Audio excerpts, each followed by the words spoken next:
What is shaking, everybody? It's been a while since I've been in the backyard with a guest. I've been in the backyard. I do the show from the backyard. I started doing this. I'm like, I'll just kind of alternate between backyard, inside, backyard. And then after a while, I was just like, fuck, what am I doing in the house? I come in the backyard and do the show all the time. So that's what I've done. But now I have a guest. And I was telling Drew the great thing about doing this. Hey, we're doing a show over here. Hi, how are you? Can you please? There's nobody. This happens every once in a while where the alarm. Actually, this has never happened. Of course. While we've been doing the show. So I was gonna say take two, but we're live. So you're just gonna have to put up with it for a couple minutes. But I will introduce our guest.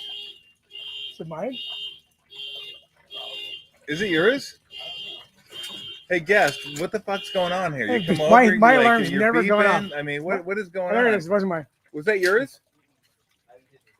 Bro. Somebody's trying to sabotage. You know who it is? It's probably my previous employer's like general manager saying, I forbid you to talk hockey. He goes, I'm going to stop you from talking hockey. I don't even care if you work for me anymore. You're not going to talk hockey. And like, we are going to sally forth. We're going to gird up our loins. We're going to hit the line. We're going to intestinal fortitude, all that stuff. And I really don't care how long this goes on. Who's this? Yeah. No, we don't know. That's my wife doesn't know either. Okay, I'm going to go check. My wife, okay, go. Everybody go check their cars. Everybody says a little black car. Is that your car? Everybody enjoying the show so far? Okay, so what I did, I wanted to. Is that we good? Sounds like it was Ogden. Okay. Ogden, unbelievable. That's perfect start for us. Ogden's car. Ogden's car. That is perfect Wow. for us. This is Wow. perfect. I finally get to meet your lovely wife after all these years. Yes. Lauren, I finally get to meet Lauren. Lori, So- this is Remenda. Yeah, we just My wife, Lori. very nice to finally meet you after all these years. We're live. We've started the show, so this is like an interesting start to That's the you show. and me, though. That's We've- Very exciting. We've never done this before. Oh God. thank you. Thanks, Jake. All right. Did So you as I was outkick your saying, coverage? well, Wait a minute. Did you outkick your coverage? of course, Oh my gosh! by about 20 yards. And then my gunners held and then Yeah. ran past, and Love I was it. just She's completely lovely. overmatched. Completely overmatched. I'm glad that car stopped because I didn't want to start the show in earnest while the alarm was going off. So I was going to start bringing up something that I thought about last night, which is when you get the scrubber to scrub your toilet and then put it back in its little canister, how often do you take that thing out and clean it off? And then where do you clean it off?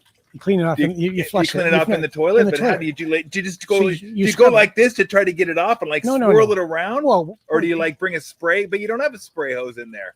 no, but like, what are you cleaning? I mean, you don't. Yeah, but all the stuff gets caught in the little but bristles. so and you stuff. that's What why do you have the do? bristles. So you put the liquid plumber in, or with the drainer, or whatever, and then you scrub it. Okay. Yep. And then you wait for a few minutes. You leave the brush in there. Yep. You flush it, and then when it's clean, you rinse it in there. You shake it off, put it back in the little canister. Yeah. Well, My shit how must be stubborn then, because it's clinging onto that thing. It's like, nah, I ain't coming Well, off. what I'm kind like, of- now what do I do? now when my options You've are got to clean it. my options are very limited. See, I do once yeah. a year, whether it needs it or not.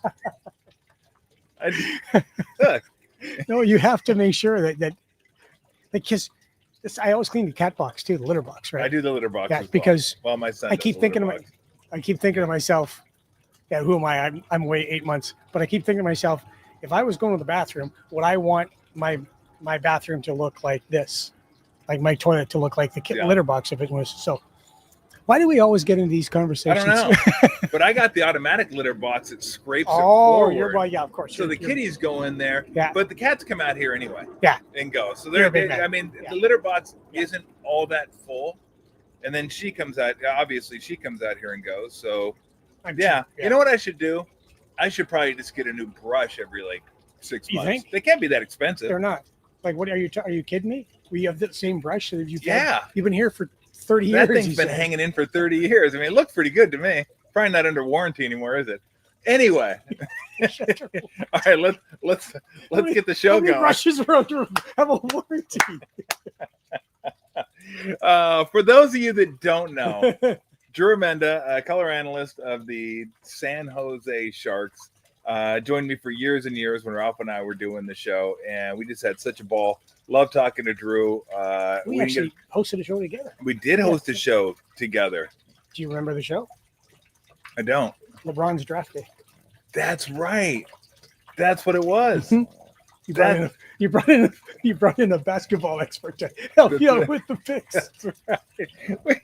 I was like, I must really like Drew. I'm going to bring him in on the NBA draft. Exactly. One of the most consequential players in the history of the NBA. Although it wasn't the draft day. No. It wasn't he got drafted because I was doing the draft. Yeah. I was back just before. Yeah, exactly.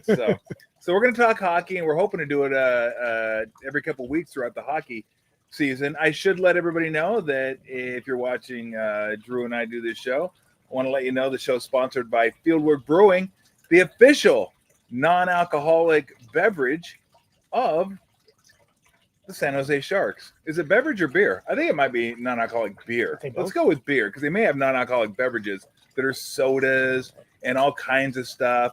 So there you go. Fieldwork's the official non-alcoholic beer of the San Jose Sharks. So whether you're going there, you're the designated driver, maybe you just don't want the calories, maybe you like the taste of it, you want to have a beer with the boys but not really have a beer with the boys, there you go. You have a fantastic choice. It's Fieldwork non-alcoholic. So now that we got that taken care of, then I should say that I'm going to enjoy one today. I'm going to enjoy an Oktoberfest beer, a Best and Last, which is it is alcoholic. That is not a non-alcoholic beer. Look at that. That is octane. That is octane. Okay. And then I have some water. I usually don't drink on Tuesday, but I figured, you know what? I'm going to celebrate the fact that you're here. Thank you. Because I'm really happy to be here. I'm super happy to have you. It's been forever since we've seen each other. Can't wait to talk Sharks hockey with you. It should be a fun team this year. Should be an exciting team. Yeah. This year. Let's just start with Macklin, right? Of course you have to. I mean, let's start with Macklin. And I mean, look, obviously the guy's really good. He was really good last year. I think the thing that impressed me most about him is at that young age, he plays all three levels. I mean, he plays like a 29-year-old. Like he just understands the complete hockey game. And he's obviously very serious in how he takes his craft and works at his craft. Like he's a veteran who's not a veteran. He's a young guy, but you don't see a lot of young guys take the game seriously at all three levels. And I think that's the thing that really impressed me about him last year. Not the only thing, because there's a ton to like about him, obviously, but I thought that was super impressive. See, I've told you 100 times, you don't need me. You don't need me talking. Need you. No, I do need you. You see the game well. But he is, you mentioned serious, and he is very serious about the game. And if you want to stop a conversation with Macklin, ask him about himself. He doesn't want to talk about that. He wants to talk about the game. He wants to talk about his teammates, and he wants to make sure that everybody understands it is a team game. But his game as an individual is a game as complete as I've seen a kid come into the league. And I was in Edmonton when Connor McDavid came in the league. When Leon Draisaitl came in the league. They didn't have his game. They did not have his 200-foot game. I think he was one of the top takeaway players he was the top rookie takeaway guy and one of the top players in the league taking the puck away from guys. He's a player that he knows he's good. He knows he's a terrific hockey player. He knows that he can score goals. He wants to win. There's guys that you've played with guys that just winning is what matters. If I go -2, I'll be ticked off, but if we win, that'll ease the pain a little bit. So that's what he's about. His approach to the game is for a 19-year-old, 18-year-old last year, he turned 18 before training camp, was phenomenal. I've seen so many guys come and go with the San Jose Sharks, so many good players, some not so good, so many very serious players, some guys who are really light and happy. Yeah. He is serious when he has to be, but has an enthusiasm and joy in his game and in his preparation, and he loves just being a hockey player. And I think that's the secret to him. I also think that, with him and Will Smith, it was genius by the Sharks. Yeah. Because they played at BC, one played at BU. Okay. So that's great. They have that rivalry. But both young and both just stupid kids. It's just like I was telling you, like the soccer game, all hockey players play soccer before that. Yep. All the team plays together. It's like a knockout game. Those two play against each other right near our offices, the broadcast offices.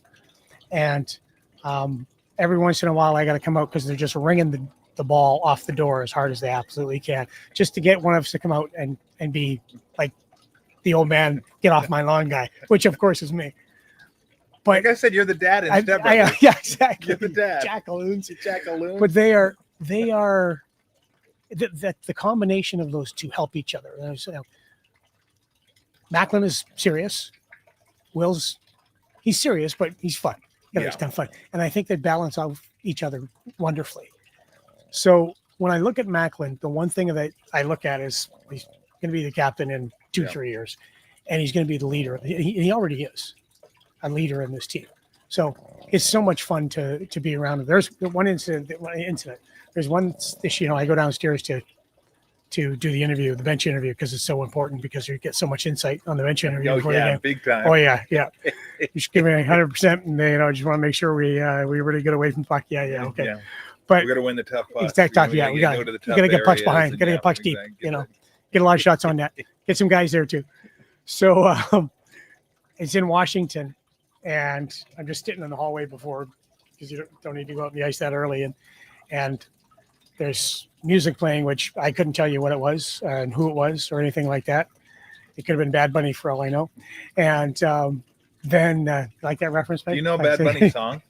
No, but I loved him in Bullet Train with Brad Pitt. He was good in Bullet Train, and the wrestling match he had with Damian Priest, a fellow Puerto Rican, at I think it was SummerSlam, was really unreal how good he was. Really? Oh, look it up. He and Damian Priest. Damian Priest is a giant like you. Bad Bunny's like my size. Yeah. And it was great. Off the top of the speakers. Boom. Bad Bunny. Yes, off a table. He was pretty decent. Happy Gilmore too. Yes. As well. Yeah, he was. Bad. So anyway, he was. So I got a ton of respect for the guy. Plus, he's one of the top 5 best-selling artists. So yep. And if you're getting upset about a halftime show, really leave. Yeah. It's in your living room. Exactly. Like walk out. Nobody's making you watch it. Nobody tied you to a radiator inside the living room. You have to watch the halftime show. Exactly. Go grab a beer. Exactly. Go get a smoke. Go do what you do. Go to the store and talk to your kids. See what they don't have to be there. As the saying goes, touch grass. Just lighten up, man. It's a friggin' halftime show. It's amazing what people get upset about. Anyway, I'm completely lost now. But anyway, so you've got the guys are in the dressing room, and there's Will, and then there's Macklin, and in between them is Tyler Toffoli. Okay. Uncle Tyler. And the music's bopping, and Will and Macklin are, doing this. And I happen to catch Tyler's eye for a second, and he just goes, that's it. And I thought, one, you should get the master done for what you're going to have to go through this year. But it was so funny because of the dichotomy of a veteran guy and then the 2 kids who were beside him. Saying, how great is this? We're in the NHL. It was great. So I think that's what they bring. They bring that energy, Yeah, oh, absolutely. Well, let me ask you about Smith, because he's a guy who, really talented. Defensive game didn't translate as well last year. I would say more normal rookie trajectory, right? Where the full 200 feet is still yet to be developed, although you could see the skill and the chemistry that he has with Celebrini. Talk about his, last year and going into the future, like stuff he needs to work on and kind of how he fits. Because I'm guessing, look, in 3 or 4 years, everybody that watches Sharks hockey is hoping Celebrini's a Hart Trophy candidate. Mm-hmm. Smith and Eklund are absolute studs. Yeah. Misa's right there with him, and Dickinson's right there with him. I want to get to those guys later, but that's kind of the core. And then Askarov, fills out the back. That's kind of the dream, is that's your core moving forward. and then you fill in the pieces. But Yeah. where's Smith at, and where does he need to go? It was interesting last year. First off, I love the kid. I said to him one day, he's a great looking kid, right? Just a great looking kid. And he came off the plane one day and I said, you look like a movie star. And he looks and goes, I am a movie star. He's got that, right? And he's got a laugh to him. He's fantastic. He started off slow last year. They had those development days and then back-to-back games, they didn't play him. And I went to our assistant general manager, Tom Holy, and I said, and everybody was talking, like, why aren't you sending him to the CUDA? Why aren't you letting him develop? Because that was development for everybody. And I said to Tom, I said, hey, what's the deal with Smith? And Tom said, I'm going to tell you what Aaron Rodgers once said, RELAX, relax. Last year, and he was talking 2 years ago now, when he was at BC, he said he started off the same way, slow. And his brain caught up to his game, and then he led the nation in scoring. And then if you look at his year last year, it was the same trajectory. Started off slow. There were questions about, is he fast enough to play? Is he thinking the game at the right level? And then boom, in the second part of the season, he just took off. And the great thing about him is that confidence was never an issue. There's not a lack of confidence, even when he wasn't scoring, So when you look at the way that he developed, it happened exactly like management said it was going to happen. And I got to give him credit for that, man. They called it. So when I look at him this year, when I watched him in the preseason, he's just thinking on a different level. I said it like 3 or 4 times. You could see it. The first game he played it was against Vegas. And I'm watching him and thinking he set up I think we ended up being the winning goal. He set up that play so beautifully by being you could see him thinking it way ahead of the time, getting to the open, reading who's coming, making the pass behind his back, all things that he's doing and go, wow. And then last game against Utah, which last game of the preseason, he gets a goal on the power play. He had 3 or 4 chances, but he gets the pass from Macklin, and he and Macklin working together on that power play. It's incredible. And that's when you look at the future and go, okay, yeah, bring it on. Let's go. Let's have some fun. So, and looks like Eklund and today at practice it was Eklund and Macklin and Smitty. So okay, should be some fun. Were you out with Eklund? Because I remember early on you were kind of curious, you were kind of wondering, worried about his. I'm not sure where he's gonna fit in. Yeah, and he's fitting quite nicely. And boy, his hands, and he sees he really sees the game. You watch some of his passes and just what he's looking at. I like him. I didn't know much about him, and that's why I asked you. Talk about what you saw then that made you think I'm not sure, and then now what you see with him. Size was the most. Really? Yeah, because the league's huge. The league's gigantic, and I was worried about whether he could keep up with that size, that he would get knocked off pucks easily. Exact opposite happens. He has grown to a player who gets inside, plays off guys' hip pockets all the time. When you watch him get inside and get in front and get his nose over the puck, he's hard to knock off that puck. And you mentioned a great thing about the fact that he sees the ice so well. Yeah. Before he even gets near the puck, he has 2 quick looks and he sees everybody, knows where everybody is. So good protecting the puck. So sneaky with his passes. There was a moment, it was 2 years ago, maybe a year ago, where I asked him when there was terrific bench interviews.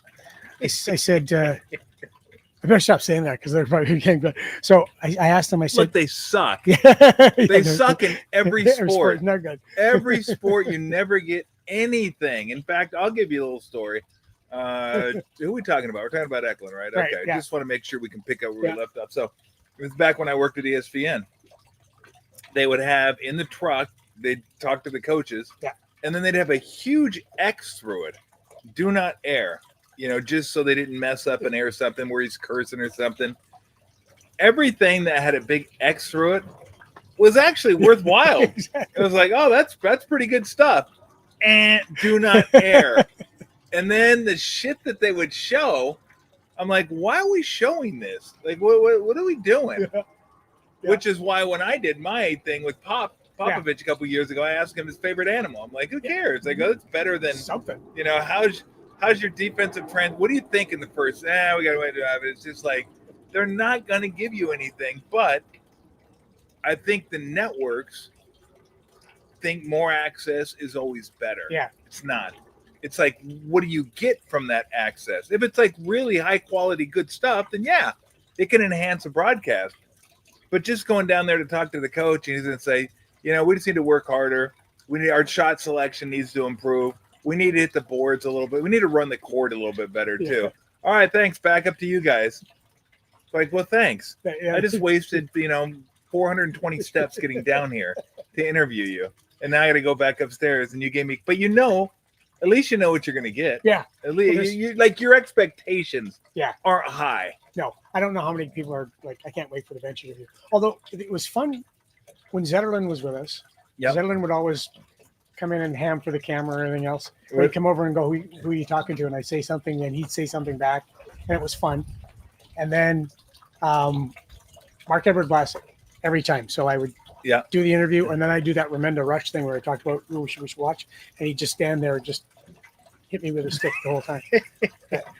But there was one, the best was Owen Nolan. Owen Nolan made me a star.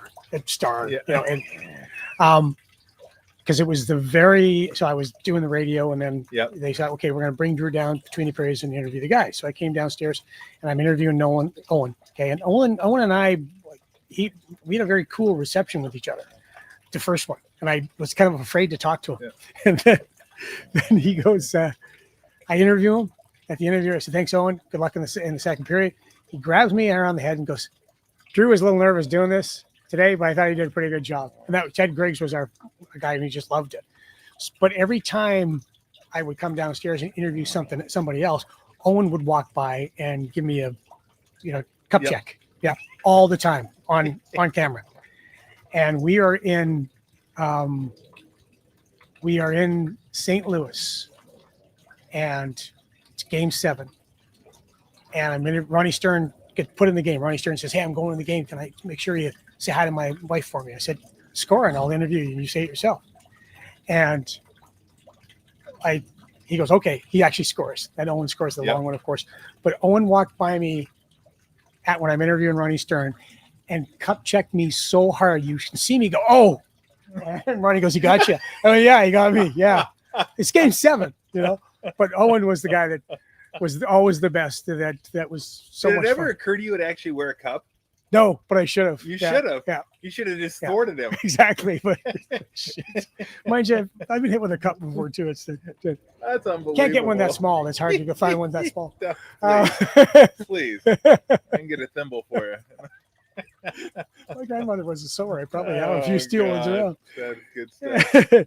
But anyway. So we're talking about Eklund. Yep. And I asked him about he hadn't scored in a while. I said, does that wear on you? Does that wear on your confidence? And he went, no. I'm supposed to score. That's my job. So no, I just got to be better at it.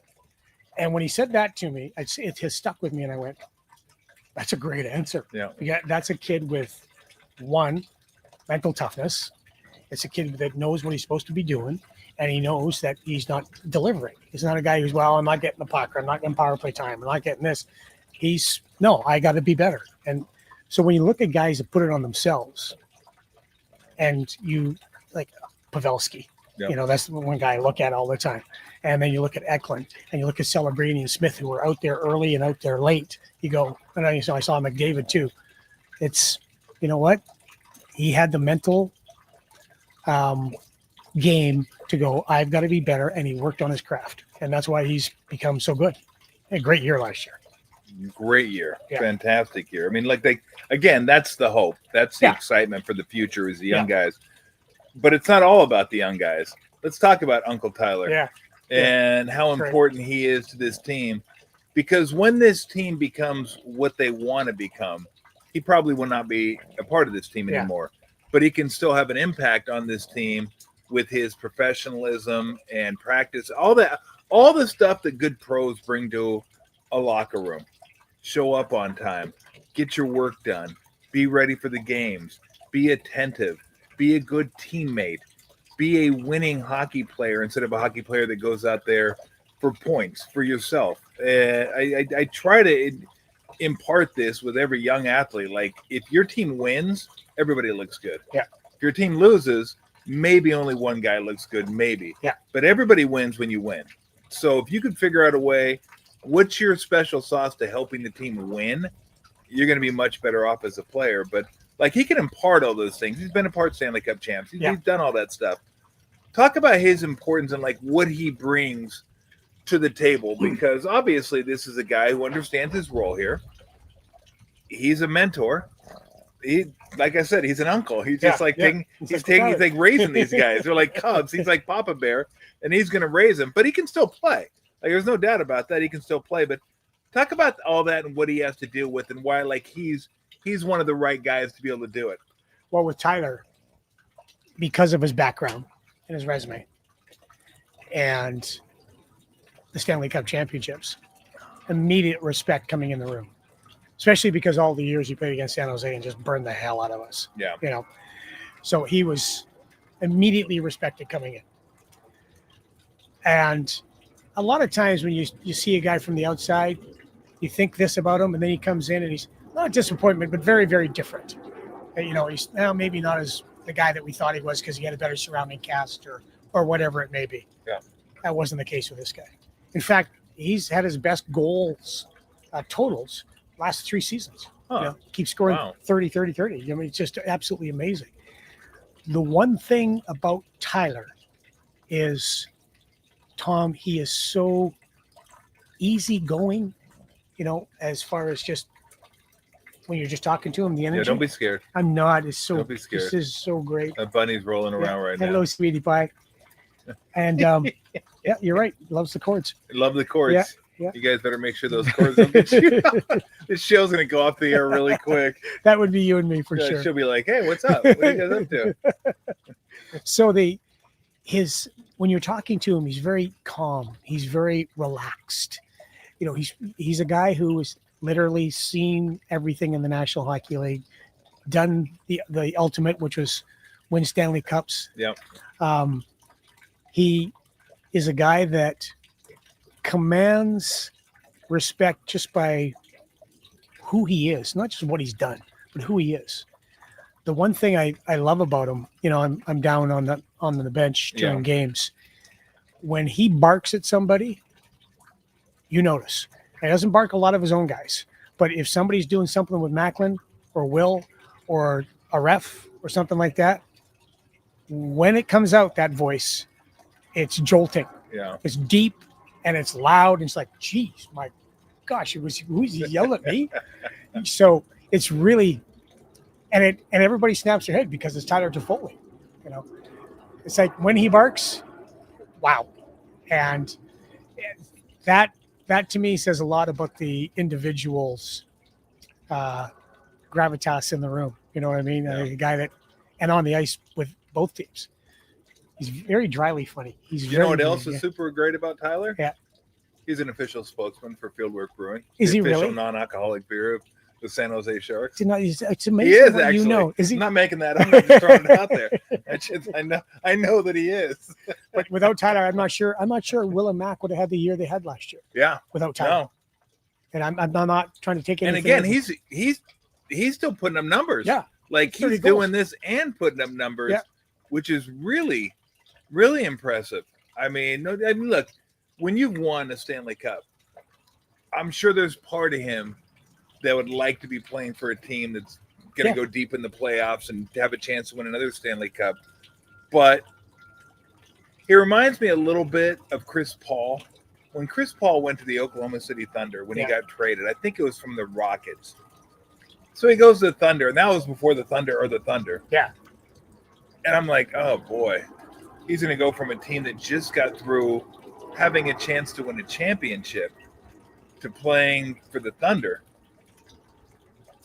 And he played his ass off, and he led those young guys, and he taught those young guys, and they made it to it's either the play-in game or the playoffs. I think it was the play-in game. But anyway, they had a good season.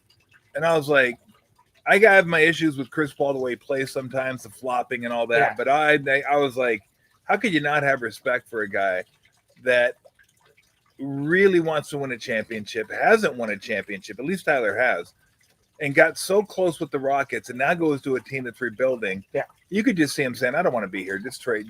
Get rid of me." And he didn't, and he bought in, and he taught those guys, and he led them to a play-in game. That's why I have the ultimate respect for those guys. And the same with Tyler Toffoli. It's a guy that's won a championship. I'm sure at this point of his career, he'd like to win another one. But he's playing his ass off, and he's helping lead these guys. So that's why I said the effects that he'll have on this organization are probably going to be felt long after he's gone. Agreed. 100% agree. And that's a perfect example or a comparison, I should say, because he won a championship. I do believe it was his rookie year with the LA Kings. That it was? Yeah. And then, had a great career, was always a guy that was a big force for the LA Kings, and then he gets traded, and everywhere at playoff time, he was a guy that was going to go on the move to a team and try to help a team out. Yep. And those guys, well, you're one of them. You're pro athletes. Yep. You guys are about winning, man, period, end of discussion. But he came here, and I was so excited when we got him because I loved him in LA. Yeah. Not, loved him, but hated him, kind of thing. And he immediately, he's smart, completely understood that his job was more than just to play hockey. Yeah. He immediately understood that and accepted it so naturally and beautifully, being a mentor to not only just Will and Matt, but everybody in that room. You can learn from everybody. Well, I think he's a great example of that. Yeah. All right. Let's talk about and I want to get to Askarov at the end. Yeah. But I want to get to the two young guys who, by the way, I didn't even tell this. I didn't really bury the lead, but Dickinson and Misa are going to be part of the opening day roster. Doesn't mean they're going to play opening night, but they're going to be on the roster. So that's pretty exciting because they're going to be part of the core. Tell me a little bit about Misa and what to expect if he stays. What's his skill? Because you're starting to get to a point where like, oh damn, they already got three guys. This guy was the number 2 pick. I read like reports on him just saying super skilled, all that, like you'd expect the number 2 pick to be. But give us a little thumbnail scouting report on this guy's game. Well, he had 134 points last year in Saginaw of the Ontario Hockey League. That seems like a lot. That's a lot. It seems like a lot of points. That's a lot of points. I can't remember. It's a record that he had passed. I can't remember whose it was. I want to say it was Rob Brown's, but in Canadian Hockey League, it was ridiculous what he did. He is obviously an offensively skilled guy. Yep. Not very big, quick. His instincts on the ice are really obviously one-way oriented. That when he gets near the net, oh my goodness me, really just goes to the right spots. He just, how did you get there? Kind of thought. Yeah. He's smart that way. Thinks the game well. He's going to be one of those guys we look at again. Can he complete a 200-foot game? I think he can. But he's one of those guys that if you have 134 points in a game, you probably didn't have to check very much. Probably not. Because the puck was always on your stick. Probably right? not, yeah. So he's going to have to learn that part of the game. But I got to credit the coaching staff at training camp. Nobody got days off at training camp, man. It was hard work. There was a lot of competition drill. Doesn't shy away from him. I like that because he's not very big. I love that. I'm my size, and I'm saying that these guys aren't very big. Anyway, I can do that. So you're a giant. Yeah, I'm huge. It's just my head alone is giant about how great I think I am. So when you look at Michael, you look and think to yourself, if you're slotting guys, this first line center is Macklin and Will and Eklund. Yeah. Second line guy. We have Wenberg there now, but Alex is an older guy. I think he's on the last year of his contract. Michael will probably slide up into that role. Yep. I watched him in the Memorial Cup and was blown away. Memorial Cup is the junior championship in Canada, and was blown away about how he was able to just be the guy on the ice. So every time he was on the ice, it was you were excited about the moment because at any moment, I hate the term game breaker. Yeah. But he was a guy that every moment he was on the ice, you were excited as soon as he touched the puck because he could do things that nobody else could keep up with. So I look at Misa, I'm looking at like this. I think it'll be a year with he and Dickinson where they work it like they being the Sharks management and coaching staff work it like they worked with Will last year. Uh-huh. Let him come in and be gentle with it because we got more veterans around now than we did last year. And let him just find his way in the league and then get up to speed and let it progress. They'll push him, of course, because you have to. But I think with Michael and with Sam, I think they'll play it very smartly because they don't have to put them into the lineup right now. They don't have to play 82 games and hope that they get 40 points each. They can, and they did it very well last year. And I thought the coaching staff handled it well perfectly. Is that we can ease these guys into the roles that they're eventually going to have. Yeah. Well, I think the added benefit of Celebrini and not only the maturity, but his 200-foot game is that he's going to demand that of Smith. He's going to demand that of Misa. And that's your peer group. Yeah. That's not the coaches harping on you. Yeah. That's a player harping on you. And when a player, and I don't know Celebrini that well, I just can see a guy that's serious doing that stuff, like not going to put up with any of the shit. No. I don't know what he's like, if he's comfortable doing that, but I can see where, like, hey, if your best player's doing that, you better do that too. It was a story, when the Red Wings were the Red Wings, right? And everybody said, like, what's the Red Wing way? There was always talk about the Red Wing way, the Red Wing way. And you ask anybody, they said the same thing. Well, you come into the Detroit Red Wings and you see Pavel Datsyuk and Zetterberg and Lidstrom and Yzerman and Shanahan, and you watch how hard they work and how hard they play and what they're doing at practice and how hard they're working in the dressing room and their gym afterward. You can't come in and slack off. Yeah. That's the Red Wing way. You've got your leaders who are showing the way to do it. Like Joe Thornton was not an easy guy to play with. His retirement thing, the stories were great from Ryan Clough and Douglas Murray and I knew he was a tough guy because he held you accountable. Sometimes not in the ways that you want to be held accountable, but he did. Macklin will be that guy, and I'll acquiesce to you because that coming from a coach versus coming from a player, it's different. Carries different weight. Different. And so I think that I think you're on it perfect. Is that Macklin will, and Macklin on the bench is engaged. You watch him; he's engaged. Works. There's incident this. I don't think he'll be mad at this year.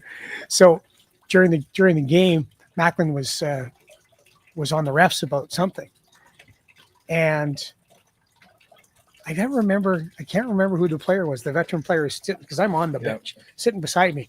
Goes, don't see an 18-year-old working the refs very often in the NHL. I said, no, you don't. He goes, hey, good for him. Way to go. He was happy as could be. But it was pretty interesting, that Macklin's, he's just so driven. Yeah. And that I'm going to hold everybody accountable. And that's, I think, a good point that Misa can learn from that. Yeah. So, I mean, look, it's fun to envision this, right? Yeah. You got Misa, you got Macklin, you got Smith, you got Eklund, all that. Maybe firepower, the power play. You're thinking, oh, wow, this is going to be scary. Maybe Dickinson's like more important than those guys because the blue line struggled a little bit last year. Oh, did they?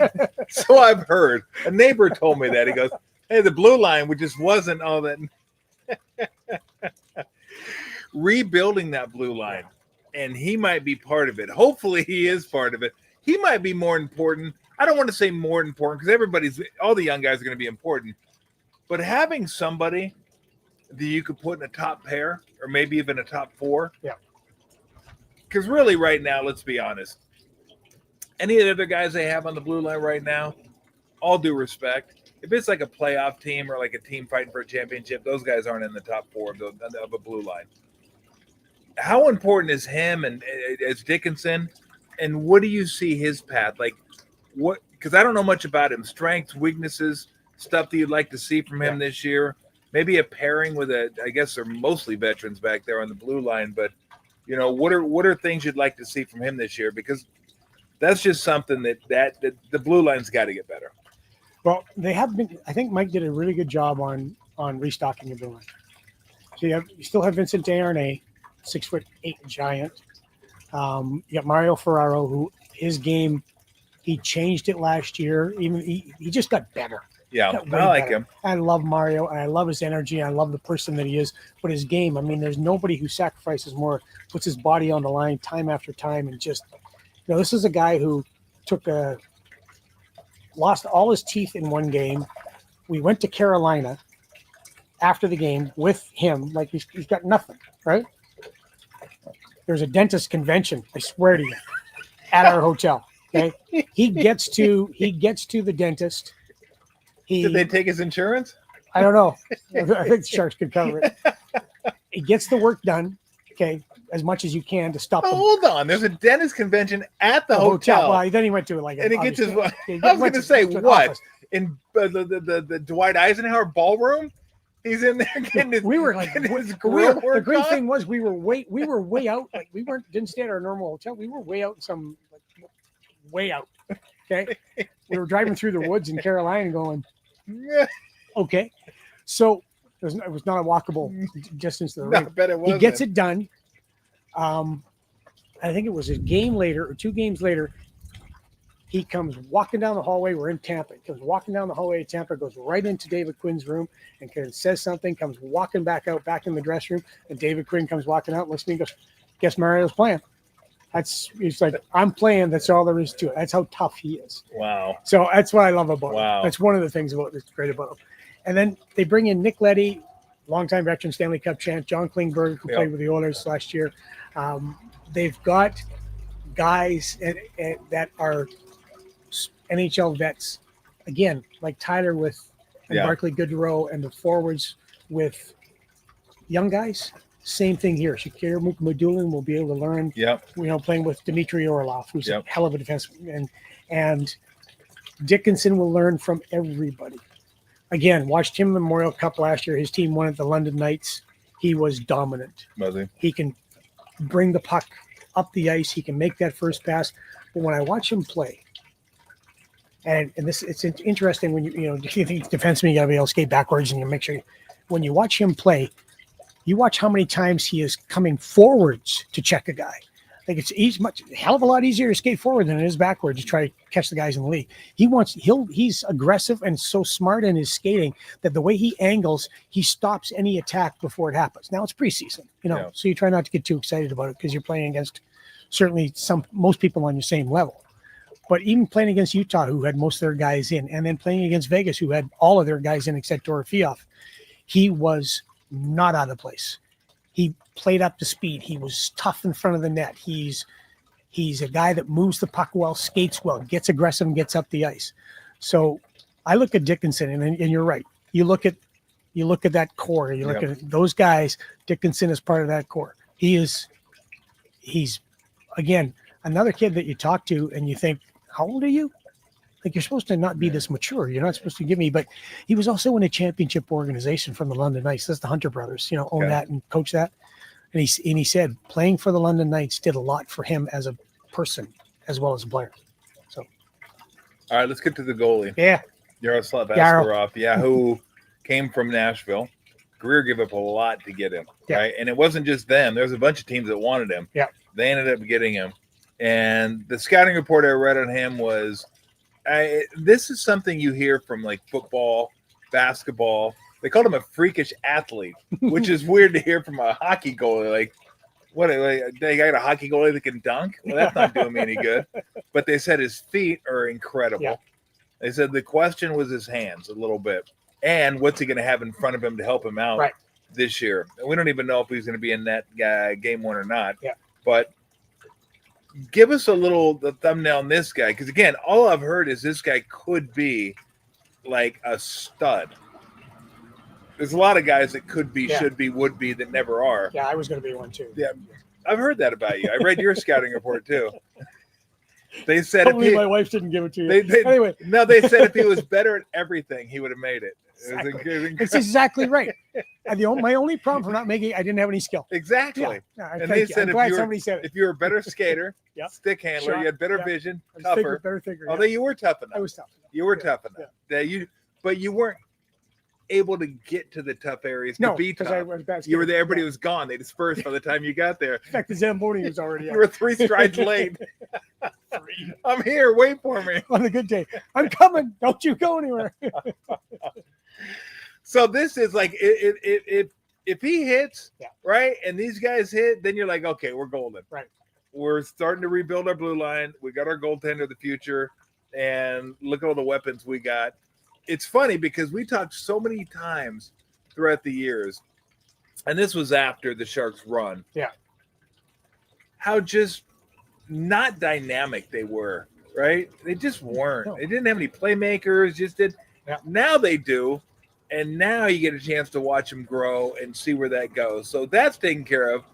Now they got to take care of the blue line. But what's Askarof's like? What's because goalies are always a little bit different. They're like kickers, right? In football, it's like I don't even really know how to assess them. Either you make the save, or you don't make the save. Yeah. You make the kick, you don't make the kick. I'm not really sure.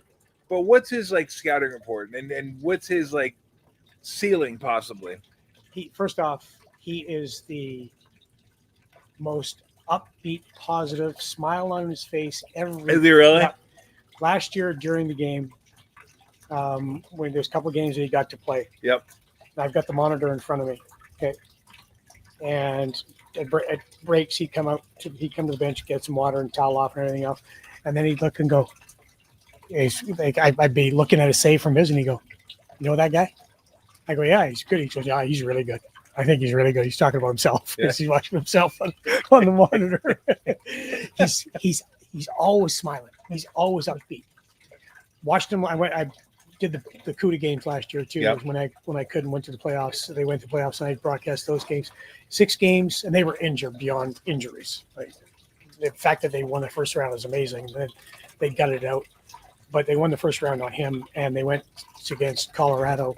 And he had in 6 games had a 1.94 goals against. Wow. And he was phenomenal. And the CUDA were banged up. He's very athletic. They're right. His feet are amazing. His pad work is outstanding. He is a guy that he's continuing to work on his gloves. He's a right-handed shooter. So he's, the gloves over here and not over here, which throws guys off. He is incredible at how he anticipates the game. You can tell, and Nedeljkovic does this too. I pointed out against Vegas that he's over to the shooter before the puck even starts to get there because he reads the place. He reads through the rushes really well, and so does Alex Nedeljkovic. He is a guy who tall, 6'3". We all have to remember though, he's 23 or just turned 24. This is his first full year in the National Hockey League.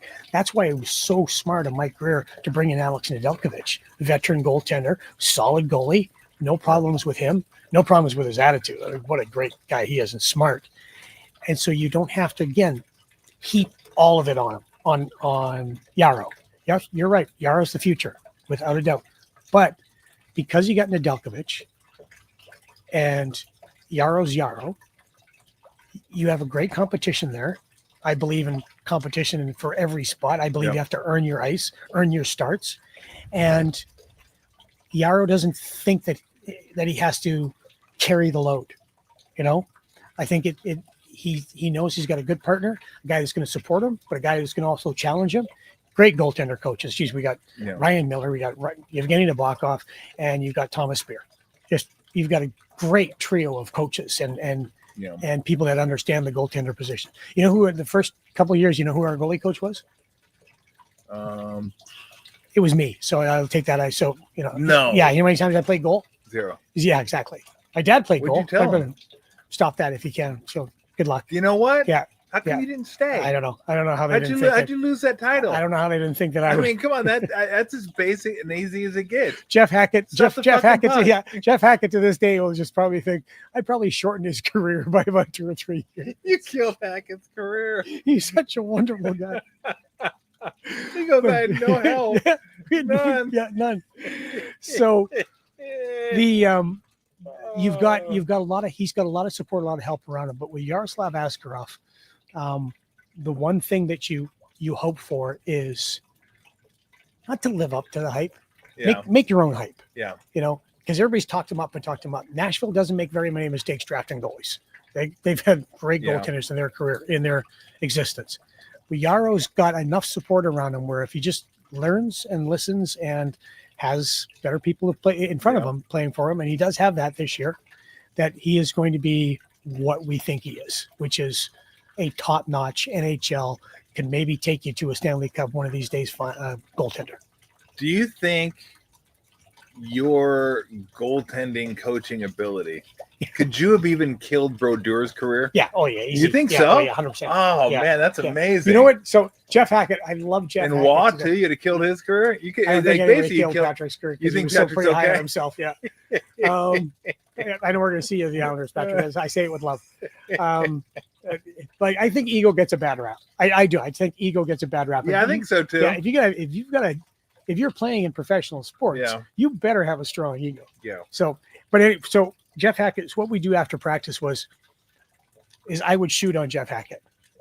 Okay. So the guys would go off and I just take shots. I come in on different angles and take shots. Now, you would be comfortable with me shooting at your headlights. Okay. Your headlights would survive just fine. What do you got, a hump in your slap shot? Well, it's just. Does it like do one of these? I think the proper term is muffin, I think is what you would refer to. Muffin shot. This is the Muffin Man. The muffin shot. Do you know the Muffin Man? Yeah, it was me shooting. So you're not breaking my headlights. No, I'm not breaking your headlights. It wasn't breaking sticks either.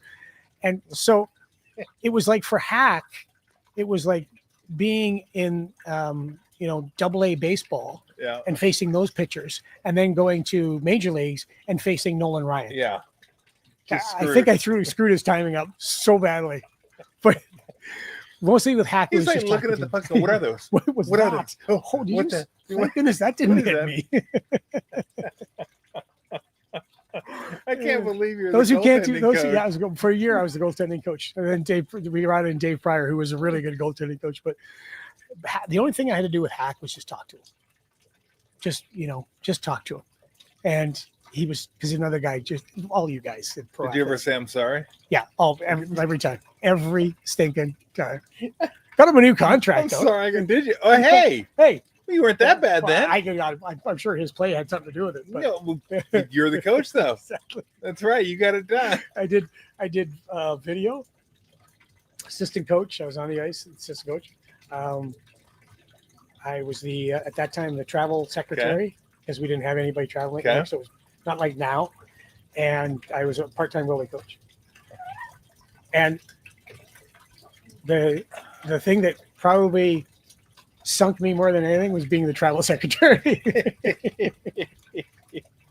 We did our very first trip. How much time was we on? Yeah. I'll tell you this story. We used to fly out of Oakland. Okay, fly in and fly out of Oakland. So our first big trip, we're going to Hartford. And it's like a 7-gamer out east. And we're leaving at like 9:00. We get there about 8:30, and we got a charter company, and our plane's got a flat tire. Okay. I remember it was being windy as hell that day. And so how long? And they went, hour. Okay.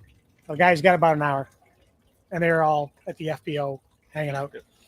And I got this bag full of money because I got the per diem, right? It's all cash. Okay. Right. So I'm thinking, I'm just going to hand it out now. Right. So I hand out all our per diem, and everybody has to sign for it and everything else. And 20 minutes later, one of our players comes out and goes, "Hey, you got any more per diem?" And I went, "Playing cards." Exactly. Yeah. Playing cards. I said, "Why?" And he goes, "Playing cards. I just lost it all." You have more per diem.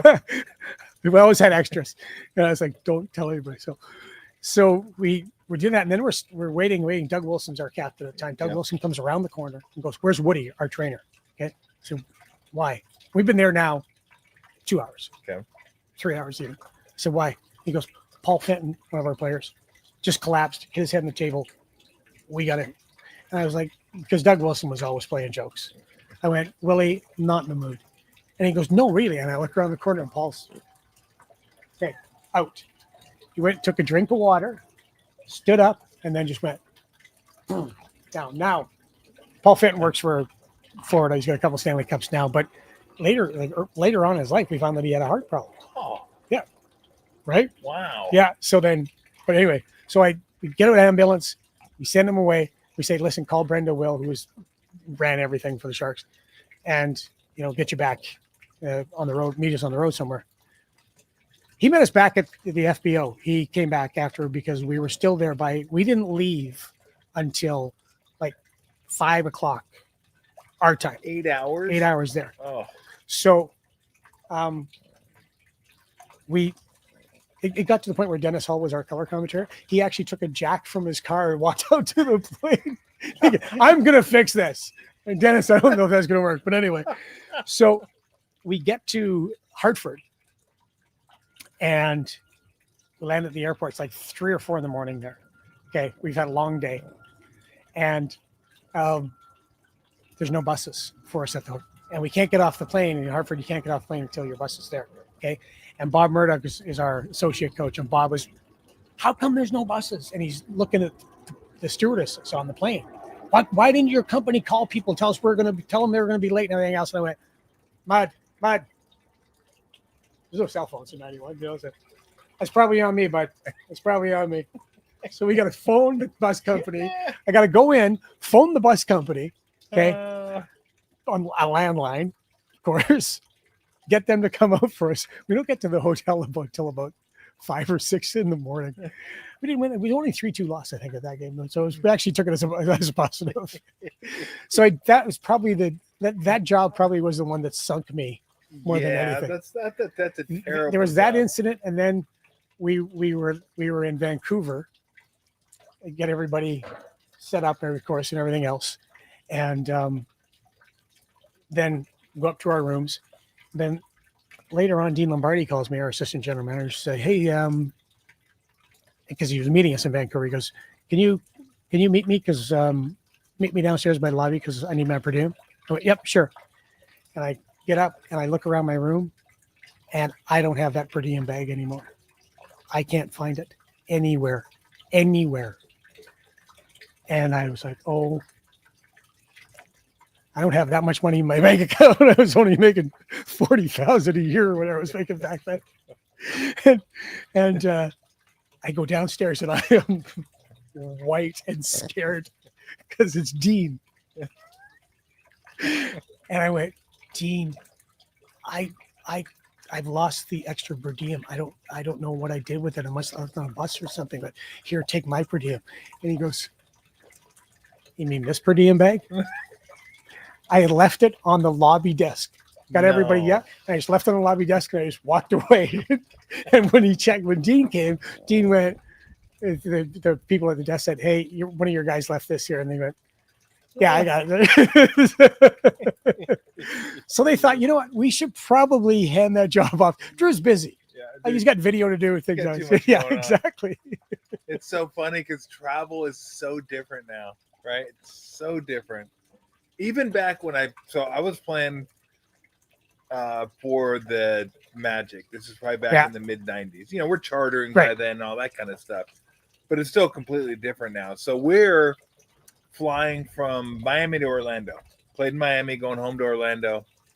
And it was like, I don't know if it was a windstorm or a storm that just carried strong winds, whatever it was. We get to the airport in Miami. Everybody gets on the plane. And they say, we can't take off for another couple hours. Yeah. And then it was 3 hours because of the wind. Right. So we're just all sitting on the plane. So Steve was on the team too, Steve Kerr. And we're sitting there and they're like, well, shit, what do you want to do? We're like, okay, let's hook up. Because I used to bring my video game on the road. So we hooked up Tiger Woods Golf to the TV on the plane. And so we hook it up. We're going to play golf. And we're just sitting there. I was like, oh, shit, we're going to be here 3 hours.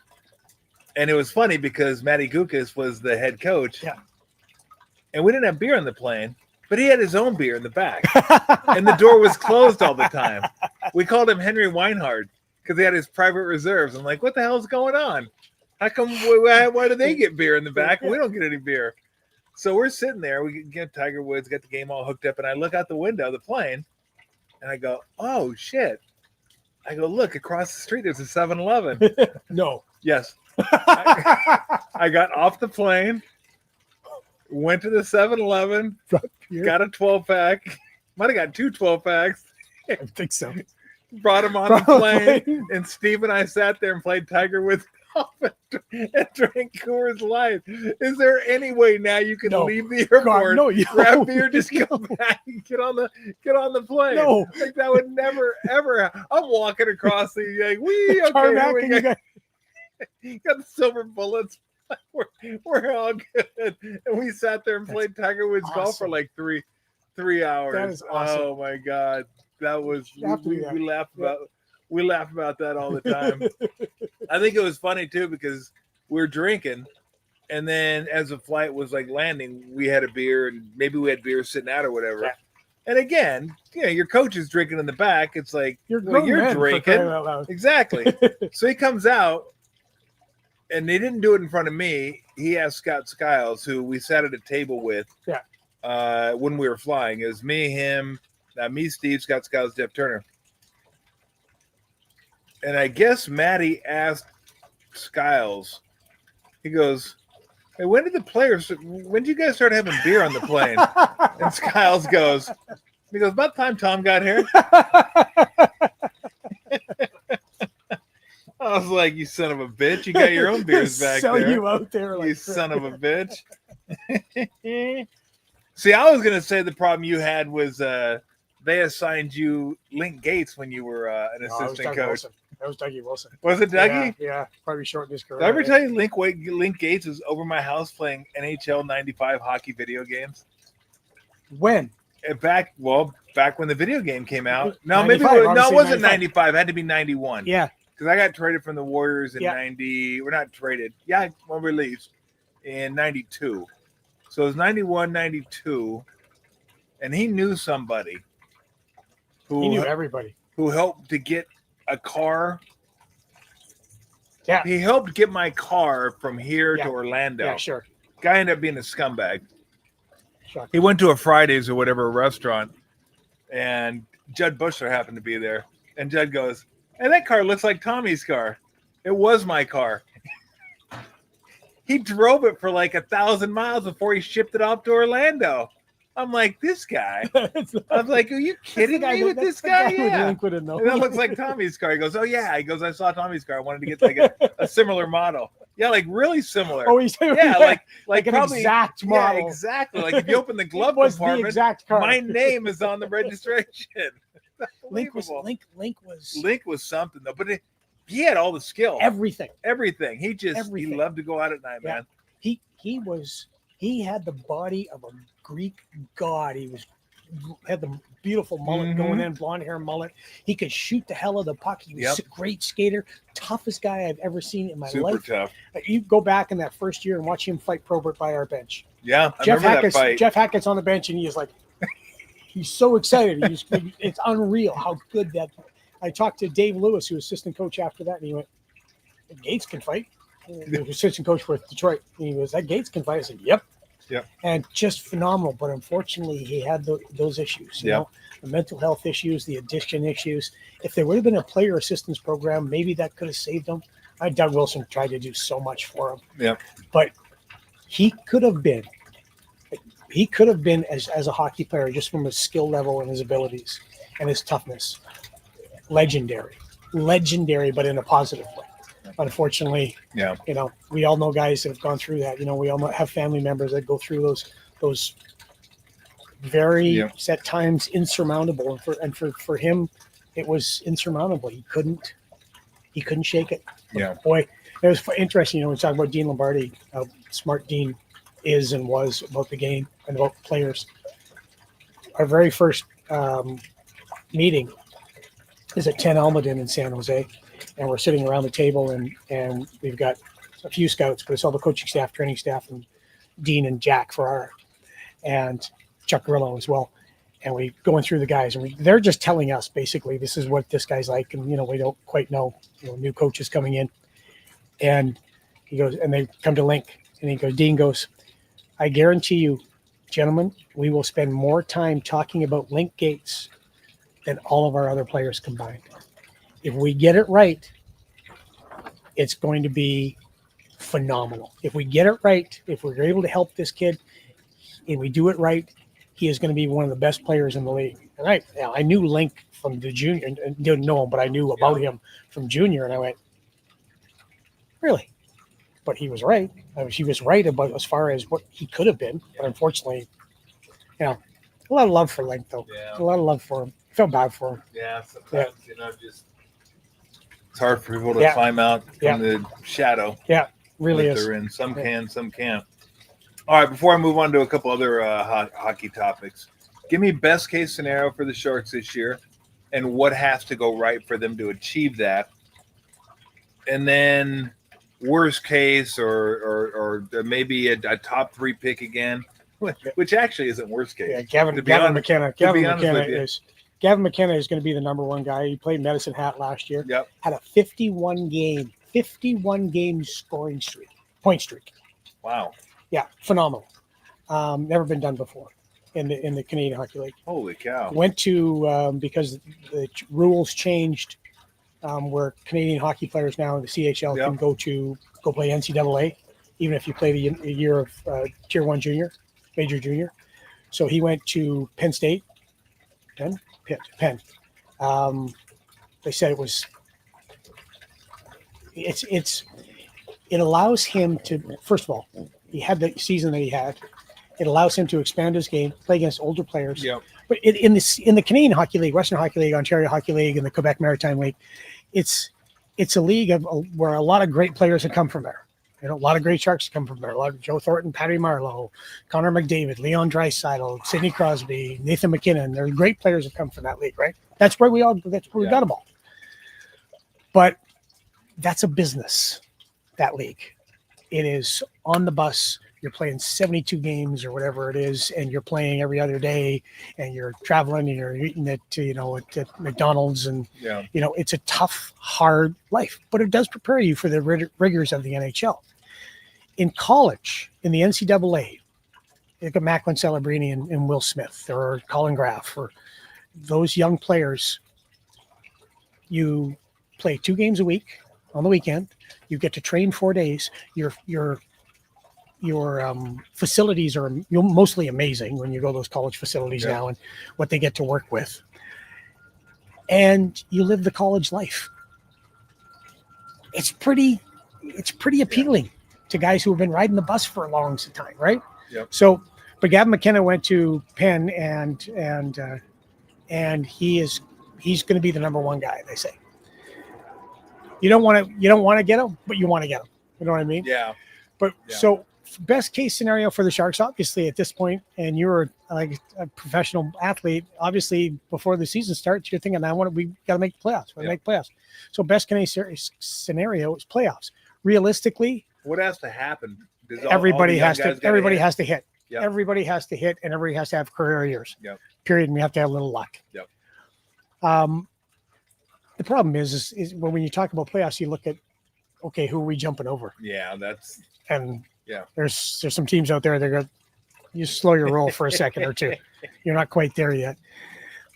If they've got anywhere from 70 to 80 points, and I said, I was asked for a bold prediction yesterday, I said 90, but that means a lot of stuff has to go right. And so if they get anywhere from 70 to 80 points, if they get 30 plus wins, they had 20 points or 20 wins last year, 20 wins the year before. And they're not, like Randy had the great line last year. They're the most exciting last place team in sports. We don't want to be that exciting anymore in the third period in the way that we were. They had a lot of leads. I think it was 32 close games as well, the NHL, which is a one goal game or 1 plus an empty netter. Yeah. They were on the short end of that more times than they weren't. So if those close games can go swing their way, with all those guys doing what you hope and think that they can do, then they can get to 30, maybe even 35, 36 wins. That's realistic. Things, as you know, in a season don't go it goes like this. Yeah. Injuries are a big part of it, and slumps are a big part of it, and coaching's a big part of it. The one thing when I look at the Sharks, what they have to do better, more than anything, because if the Florida Panthers taught you anything, they taught you that your play away from the puck is just as important as your play with the puck, especially when you're beating Connor McDavid and Leon Draisaitl. Pretty hard for those guys to score when they don't have the puck because you're checking the hell out of them. Mm-hmm. And what Ryan Warsofsky and his coaching staff did this year at training camp, they did every practice was competition drills, 1-on-1, 2-on-2, 3-on-2 down low, all those drills.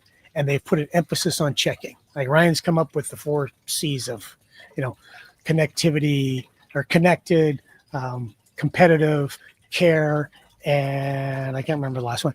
Sucker? Yeah. No, I don't think he threw that up on the wall. I think that way they might have a problem with that. That'd one. be cool. Yeah, it would be. It would be really good.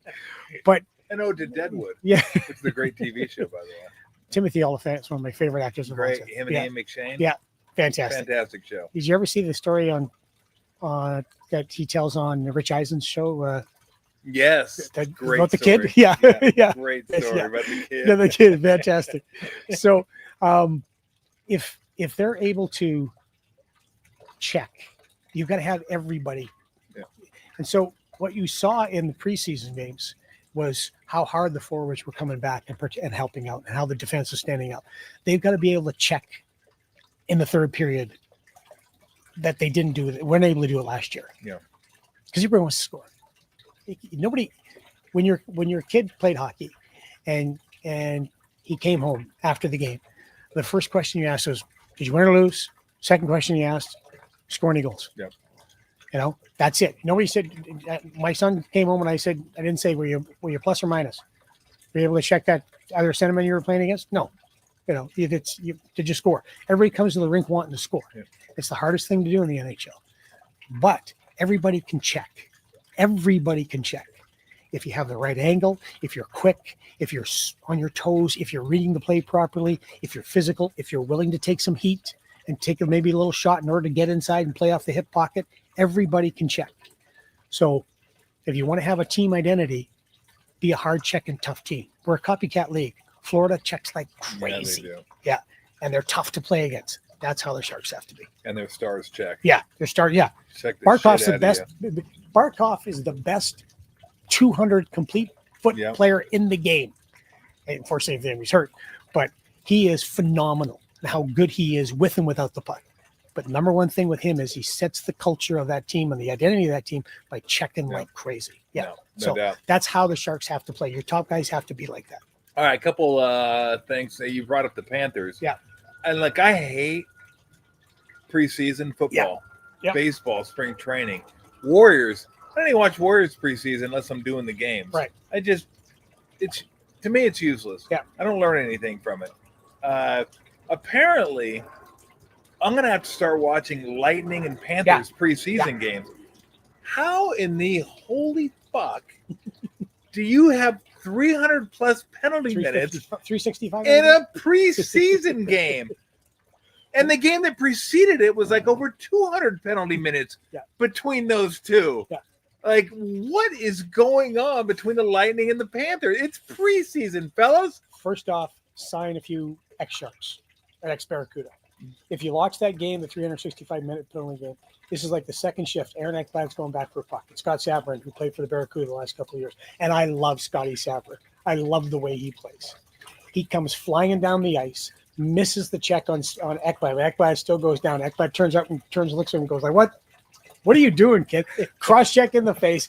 Bang. Let's go. Somebody go. I love Scotty Sabrin because he idles at 80 miles an hour. Yeah. It's ridiculous. And I love him for that. That kind of starts it. Then Luke Cunnin, former Shark, gets in a couple of fights. Gadjevich gets in a fight. And I think he got kicked out of the game. And there's a few other Sharks that were involved and stuff. So that's probably one way. But the other way is be the team that beat the other team in the playoffs. Yeah. How much of a rivalry is that to? Yeah. And the team that you beat is the team that won the Stanley Cups before you. And the craziest thing about that game, and nobody's talking about it, but they should be. Mikko Mikkola got a boarding penalty in that game. Okay. Yeah. And got kicked out of the game. Nobody told him, or else he just thought somebody in the dressing room said, go back out there. Nobody's going to pay attention. He goes back out. 5 minutes of play elapses. He gets an assist on a goal. Okay. 15 minutes more real time elapses where they go, wait a second. Like nobody said to him, hey, didn't you just get kicked out? Yeah. Like Paul Maurice didn't go, why is Mikkola here? Like they kept throwing him over the boards. And he gets an assist. It takes them a total of 15 minutes to go, yeah, he's not supposed to be in this game. That goal is off the board. It's no longer 8-0. It's 7-0. And you're going to go back to the room. It's like having 6 fouls and just keep playing. Never seen that or heard of that before. Have you guys? Right? Oh. That's the craziest part of that game. I guess the officials have some explaining to do. They had some explaining to do. Yeah, fights are fights, and they're going to happen. Those are like the old days that you used to scrap all the time.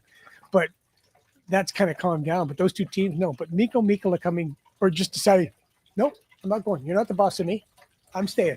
I'm going to get in the system. You're not the boss of me. I'm going to guess the Panthers Lightning, the first game they play is going to end up on national TV somehow. For sure. 100%. It's going to end up on national TV 100%. somehow. Absolutely. All right, let's get to the big news. Connor Okay. McDavid signs 2-year deal with the Edmonton Oilers. That wasn't the big news. The big news was what he signed for.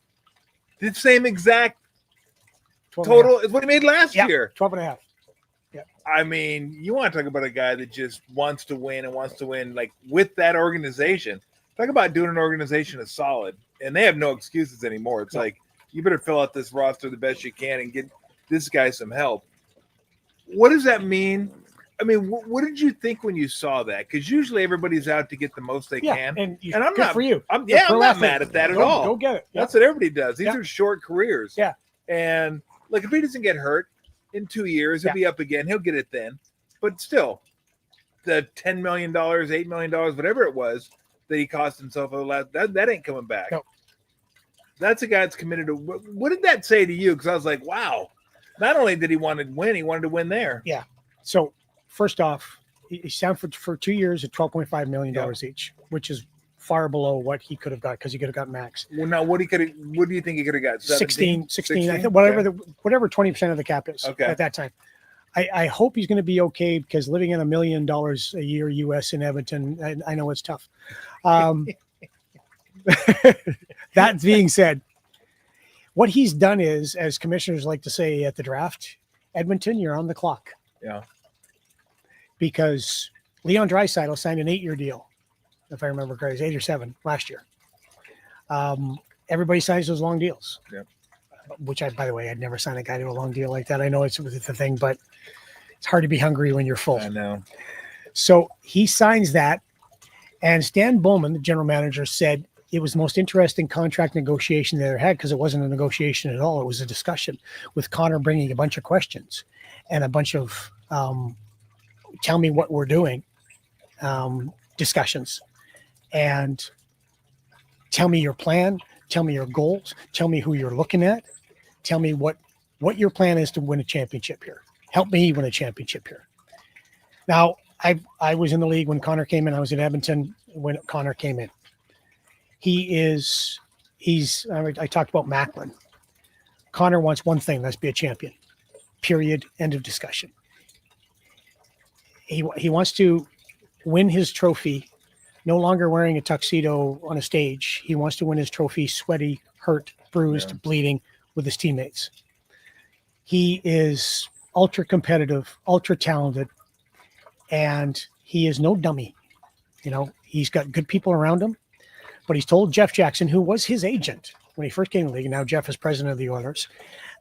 Pretty smart move. Yeah. And Chris Knobloch, who was his coach in junior, pretty smart move. And Stan Bowman, he's told them, I'm giving you 3 years. Because we all know windows close. Yeah. Windows close. And you look at their lineup this year right now, that you go, we'll see. And they're a notoriously slow starting team. They've started slow almost forever. And the last time they won the Pacific Division or that division, 1985, I think it was. Really? Yeah, they haven't won the division in all the Connor's time. Wow. Yeah. So he has said, this is what I want to know. And because of his ability, because of his stardom, because of what he's been able to do when he's playing for the Oilers, he has earned the right to ask those questions. You know, it's not like if you're a fourth liner, you can go in and go, hey, what are we doing? Because I want to know before I resign. Yeah, okay, I got a guy over at, in Bakersfield who can take your spot, settle down there. But Connor is allowed to ask those questions because they know he wants to win, period, end of discussion. And the 12.5, as you said, has said, here you are. I'm leaving you some space to sign some guys because we're going to need the help. And you look at him and you go, hey, you're praising a guy for taking $12.5 million only. It's kind of fun. But when you look at it, I don't begrudge anybody getting whatever they can because your life is short in professional sports.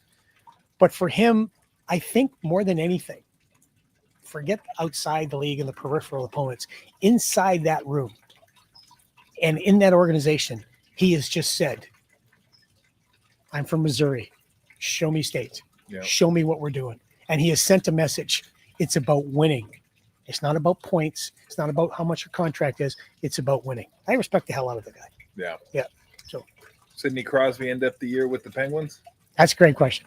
There's another guy. There's another guy for, I don't know how long now Sid has been the $8.7 million player. Yeah. Right? When he got a chance to re-up, $8.7 million. The best player of our generation. He's just been phenomenal. And what an incredible individual. Great for the sport of hockey. The golden goal for Canada. Yeah. Everything he's ever done has been magic. And he's a wonderful, wonderful person. And he's always understood it's about winning. 8.7 for forever. He could, while other guys are getting $9-10 million. Yeah. There's defensemen making $11 million. They're going, Sid, come here, we got to talk to you. But he's just steadfast. He has finally said, it was in the summer, he said just about a month ago, that even though it's hard to envision putting on a different jersey, and I'm paraphrasing, but he said it certainly is a possibility. I, at one point, would hate to see it, but then you look at Brad Marchand leaving and going to Florida and how they did and how excited he was and how I think that opened up so many eyes of veteran players like Sidney Crosby, who's played with Brad before in the Olympic teams and Four Nations teams and things like that, and went, because those guys, again, it's about for Sid, it's about winning. Now he gets a chance to go to the Olympics again one more time, and he's going to, the great thing when you saw Sid at the World Championships again, he played with Macklin, and it was scary fun to watch. Was it? Oh, there's an assist that Macklin gets for Sid. Scramble at the net. Macklin comes out by the net. He's got it. He's cutting across the net, going from left to right, and everybody's following him, including the goalie. And he goes behind the back. Sid, boom, empty netter, and Sid was, one of those like, holy, what a pass that was. So he's got a chance to play with McDavid. He's got a chance to play with, Marchand. He's got a chance to play with the best, McKinnon, who he's known since they were kids. It's going to be a chance where they're able to he's going to win one more thing, you hope. Yeah. Although the Americans have a lot to say of it.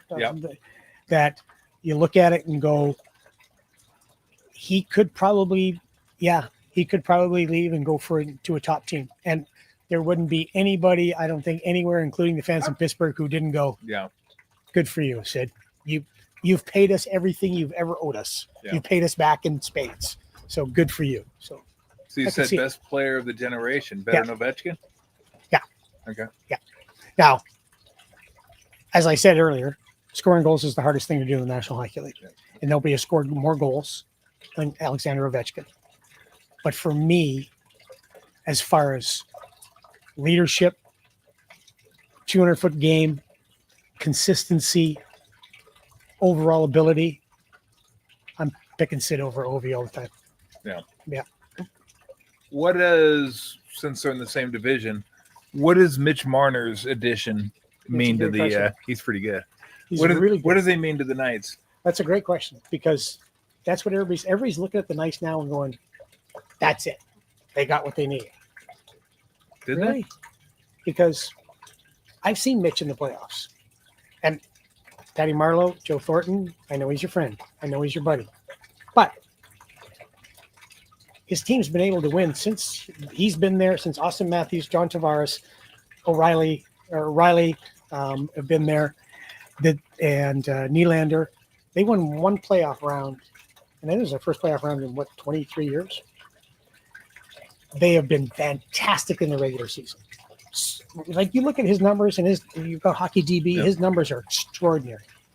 And when I watch Mitch Marner in the regular season, he's a driver, and he's phenomenal, a really talented player. And from whatever he says, great guy. Now, people in Toronto think he's the most awful human being there is. So, what will he do in Vegas is a great question. I watched Vegas when they played the Sharks, and I didn't think I think they're one of the best teams in the division. I think they're going to be one of the best teams in the Western Conference, but they didn't look as quick as I thought they would be. Now, give the Sharks a ton of credit. They played a hell of a game that day, but it was preseason as well. Can Mitch Marner? The only question about Mitch Marner is, I know, I understand. Yeah. Enough of you. She's like, bro, can this guy leave so I can eat? The question is, can he turn it on in the playoffs?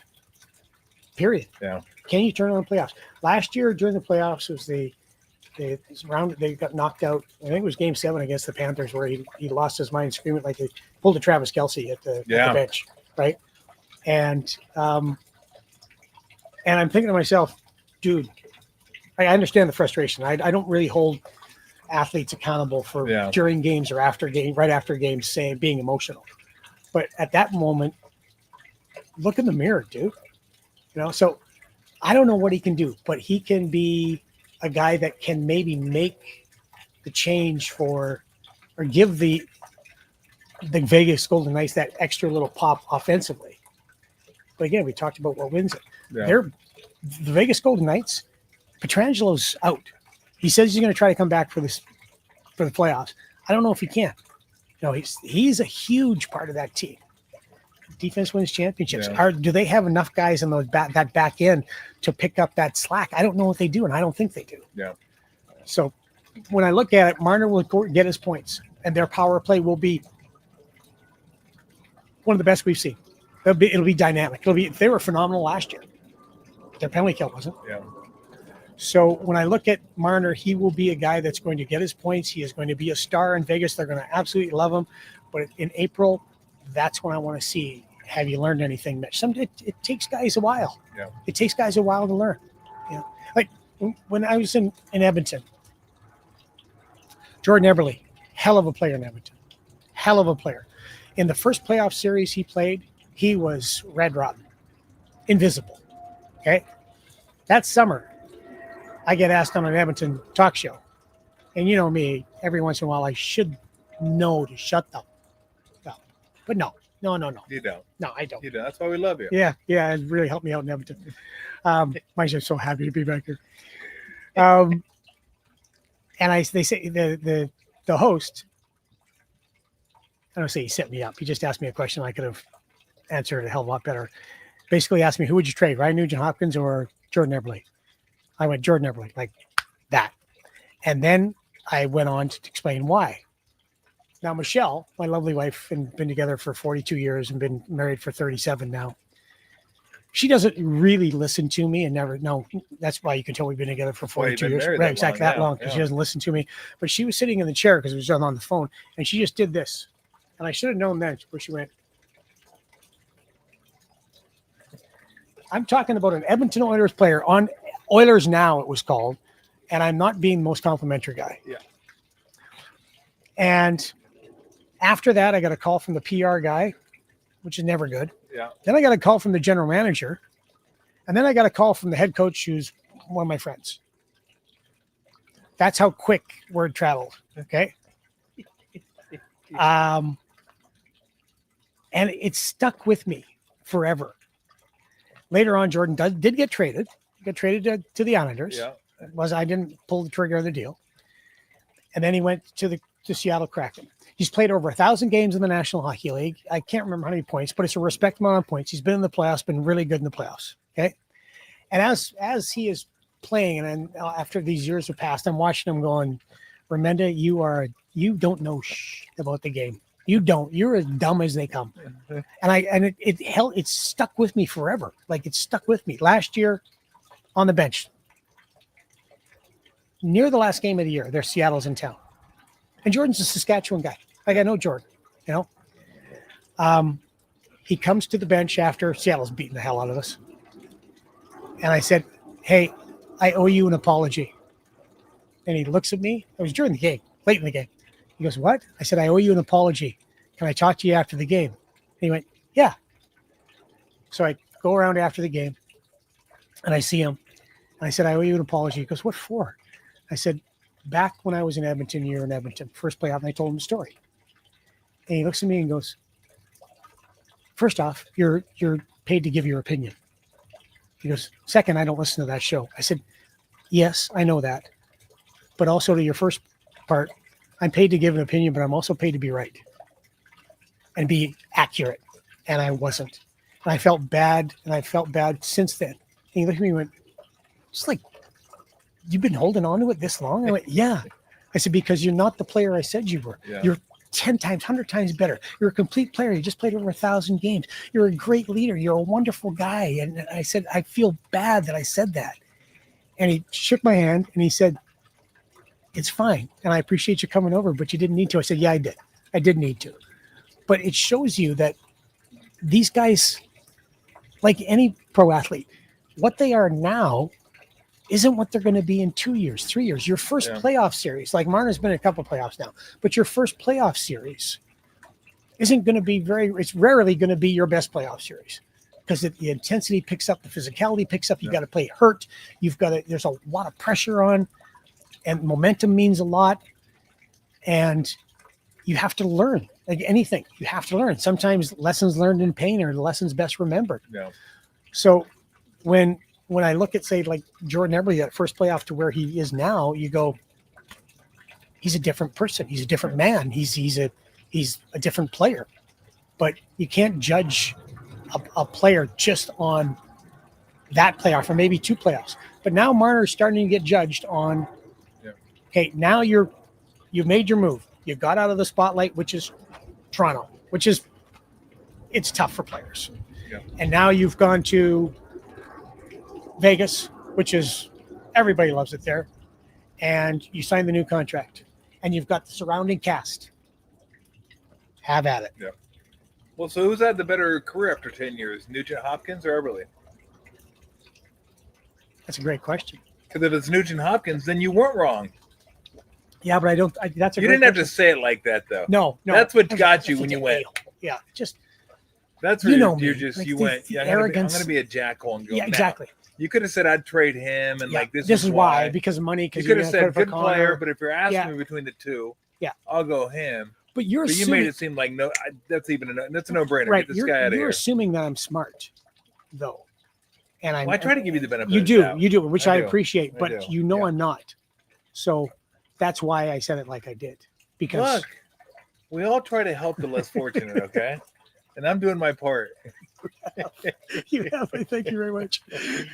All right, let me ask you one last thing. All right, Phil. Two guys to start a team with. I'm going to put them on the same team. Would you rather have McDavid, Draisaitl, or McKinnon, Makar? Oh, jeez. See, I think Makar is the second best player in the world. I think Makar is phenomenal. Yeah. I got to go with Nate. Wow. I'm going to get a call from Stan Bowman in a minute here. I doubt Stan listens to me. Well, the great thing about McKinnon and Makar is that they've got Stanley Cups, right? Yep. But Leon and Connor, when you've got those two, you've always got the potential to have that. I mean, they're phenomenal. They will drag you into fights. they will drag you into finals, which, nobody gives Leon enough credit, but Yeah. he's a close. This is the way you should have answered the Everly Nugent Yeah, Hopkins yeah, question. You should have made it like real difficult. Yeah. Like that is a this is great tough. question.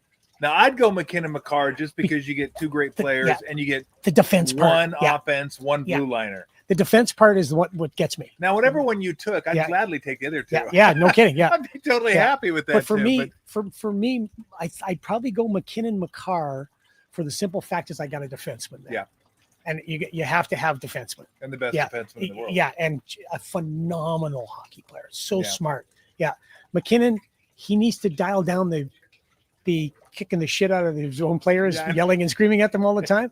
But you know what? Again, great players have big engines. So I'd probably go those two. It reminds me of Dan Marino. Like, bro, stop yelling at your own guys all the time. They're not gonna want to play for you. They're gonna be like, shut up. Yeah, just go. We can't do what you do. Just let it. We'll try to go play hard. But I do like watching players lose it on each other. Though. It's so funny. It's pretty good stuff, it's great. especially when it's not you. Yeah, exactly. Yeah, well, I used to. We never had a player like that. I mean, Timmy would get on me, Harder would get on me occasionally and stuff. And I learned it's best not to like go back at him. Yeah. Even though you might be right. Yeah. It's like just wait till it's over and then watch the film and go, bro, this is what I was trying to tell you. Yeah. That guy wasn't cutting there and it wasn't my guy. Why are you getting on me? Well, if you're gonna get on me, at least try to be accurate. Yeah. Okay, but you can't do that during the game. What about coaches? Game's passing you by. Do coaches get on you? Like do coaches get on you? Got on me all the time. Like yelling and screaming? Yes. Yeah. Nelly got on me all the time. Did he really? Bill Mulligan, my coach at Irvine. Yeah. Oh, little Irishman, about 5'8", 5'9", foulest mouth in the world. Our coaches... He actually called me when I was at practice one time. I've never been called this before or since. I didn't even know these combination of words were put together. He called me a cancerous cunt. Wow. In practice. Used to see you next Tuesday? In practice. Wow. And I wasn't as offended as I was like, I thought it was kind of funny, but I knew I couldn't laugh because then I'd have to run more. Yeah, like I'm not, because he was like red. Wow. He was How red. could anybody get that mad at you? I don't know. I mean, because maybe I wasn't running as hard as I thought I was running. This was for run. Well, yeah. I mean, look, I wasn't the biggest self-motivator. So, yeah, coaches used to get on me a little bit. But when he called me that, I was like, yeah, you get stunned, right? I was like, stunned. Like, what? Yeah. What? You just like, you just, what? And then again, I kind of started laughing a little bit, like, oh my God, that's amazing. And if I laugh, then he's really he's really mad because he was already mad. Do you have guys that like do NBA players go back at coaches though?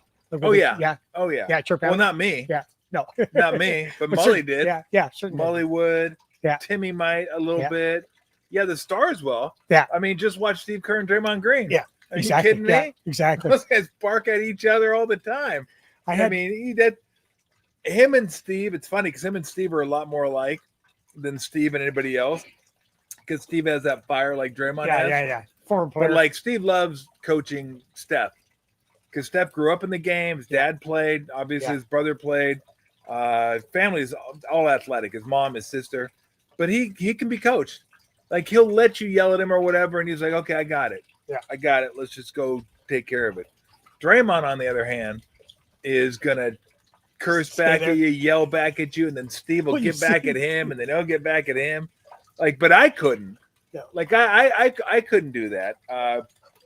The one thing Nelly drew up a play for me in out of bounds play in Washington. I still remember this play, and I never got plays run for me. It just get your stuff, go get your stuff, you're good. But that's not true. He'd run a play for me occasionally, but he ran an out of bounds play for me, and it was like a double screen, come off, catch the ball, baseline. And shoot it if you're open. Yeah. So he called the play for me, and I came off. I was open, and I actually had a pretty good game that game. I think I had over 20. Caught it, shot it, side of the backboard, right at the side of the backboard. And I go to the bench during the next time out. And he goes, "I call a fucking play for you, and you hit the fucking side of the backboard." And I looked at him and I said, I called foam. He did not find that all that. No, he didn't think it was funny. I did not think it was super humorous. That was one of my problems. I got to know, like, there's times that the situation may not call for humor, And if you do, then you're probably not going to get the response Exactly. that you're hoping for. Listen, I was the same way with there's times that the situation didn't call for honesty. Yeah, no. Sometimes you just got to suck it up. Yeah, exactly. You just got So we're in Washington. That's the same game. Remember Robin Ficker? Yeah. Yeah. So Robin Ficker was there, and he's yelling at everybody, right? Don Nelson, you can't wear a fish tie and sneakers in the nation's capital, Don Nelson. What if you get invited to the White House? You can't wear a fish tie to the White House, Don Nelson. So he's getting on him. He actually was getting on me. He goes, when are you going to get in the game, Ray Tolbert? Ray Tolbert. I go, what? I go, my name's Tom Tolbert. I go, we're not even the same color. We're different hues. I go, he's black. I'm white. Okay. So he unrolled his program and looked at it. Didn't say anything for a couple of seconds. And then looked at me and goes, okay, Tom Tolbert. And then started getting on me. So I won't tell the players. I don't want to incriminate anybody. Right. Yeah. But I thought he was kind of funny. Like, because he actually studied a little bit, got on you a little bit. And it was just, I can understand it's annoying. He's in the first row. He's right behind you. Season tickets. Did it everybody. So the players on the bench, because we were losing, and he became more obnoxious when you're losing. Of course. They got a Gatorade cup. Had it filled up with about a 30 Gatorade. And then all took turns spitting in it. Oh, jeez. And then you just gave me this one? As they were walking, no, didn't hand it to him. As they were walking off the bench after the game, just showered him. Showered him with Spitterade. I was like, oh man, I didn't partake. No. I was like, bro, I can't do that. I go, I'm not gonna say you guys can't, but I can't. He's kind of funny. I go, he's a little bit funny, but I was like, oh my god, he was good. Leon the Barber in Detroit was good. He was a black guy. Yeah, and I remember I was at the free throw line one time. And I wasn't on the line. I just happened to be at the free throw line, so it was a little bit quiet. And he started yelling at us. Hey, Warriors. Hey, Warriors. You can't win. You got too many white guys on your team. And I looked on the court, like at that time. It was me, Chris Mullen, Jim Peterson, Sharunas Marcelona. He was right. Like Timmy. He was absolutely 100% correct. I go, damn, we do got a lot of white guys on the court, don't we? 100% correct. I go, he may be right. He goes, we may need to get another brother out here. I go, we got a bunch. The only white team that was like, there were two white teams that were pretty good. Celtics. You have Bird. Right. You have Bird and McHale. You're okay. Yeah. And then you throw in Ainge and Walton. That was one of the best teams of all time. And then Utah. They had Hornacek and Stockton. Oh, okay. And Stockton was great. But I mean, they had Malone as well. But yeah, he was pretty good. That's pretty good.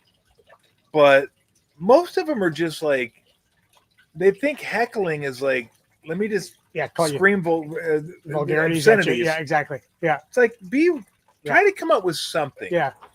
Don't just scream obscenities. I go, first off, you get kids around you. Yeah. Even adults don't want to hear it. But at least try to be clever. Yeah. Don't just be vulgar. And the vulgar is not funny. No. Clever is funny. So that's why Ficker, I kind of got a kick out of him. I kind of got a kick out of him. I like the fact he unrolled his. Yeah, he unrolled his thing. Okay, Tom. Okay, Tom. He emphasized Tom. Okay, Tom Tolbert. Oh yeah, there was a few Tolberts in the NBA. I was the only white one. Really? Yep. I did not know that. Yeah, there was Ray Tolbert.